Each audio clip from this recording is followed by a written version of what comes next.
Meet the nominees and winners of the 36th Annual Schwartz Prize, presented in an award ceremony at the 2018 National Humanities Conference in New Orleans. The Schwartz Prize honors outstanding public humanities programming conducted or supported by the U.S. state and territorial humanities councils.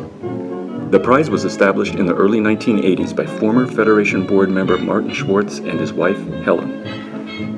7 councils were nominated in 2018. We are pleased to introduce you to programs from Mississippi, Oregon, Oklahoma, Minnesota, California, North Dakota, and Illinois.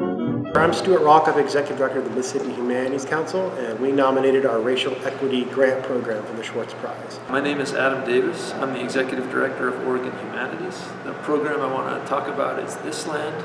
I'm Ann Thompson, Executive Director of Oklahoma Humanities. I'm Michael Owens, Founder and Executive Director of the Ralph Ellison Foundation. We took the program in the Light Bulb Room, which is based upon Ellison's Invisible Man. I'm Jennifer Tonko with the Minnesota Humanities Center. I'm a program officer there. And I, along with my wonderful partners here, are part of the We Are Water Minnesota program. Hi, I'm Felicia Kelly, Project and Evaluation Director at California Humanities.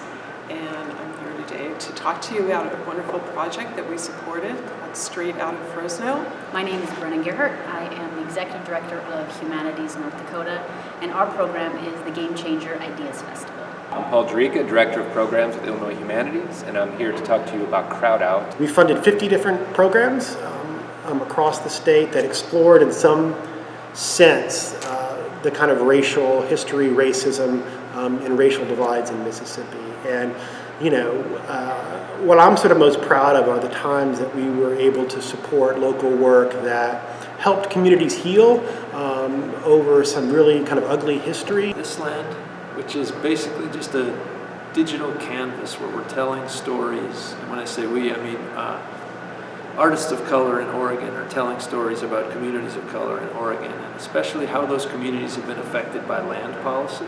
It's based upon the protagonist going into a bunker, rigging up 1,369 light bulbs. This symbolizes for us illumination, we think growth, introspective, a space of discovery. We chose the topic Injustice, Rethinking America's Criminal Justice System, and we're really looking at the headlines of all the police shootings that were happening, and this was also in the wake of the DAPL protests that happened in North Dakota, which pitted the police officers against protesters. The We Are Water Minnesota program, which is a partnership that tells Minnesota's water stories collaboratively in many different ways, through personal narratives, historical context, and scientific information. They had 2 dance battles, which were really amazing events that involved culture bearers from the Fresno community. What makes Crowd Out experimental is that, one, it's written for a choir of 1,000 voices, both trained and untrained, and it's meant to be a site-specific work to kind of happen out in the world where people can just sort of encounter it. And when he approached us, the Humanities Council, our first question was, well, what's the humanities angle? This just seems like a kind of like artistic production. But what we realized is that there was a way to kind of work the humanities element into it, and it really provided a unique opportunity to try to create a choir of 1,000 voices that represented the city of Chicago as a whole.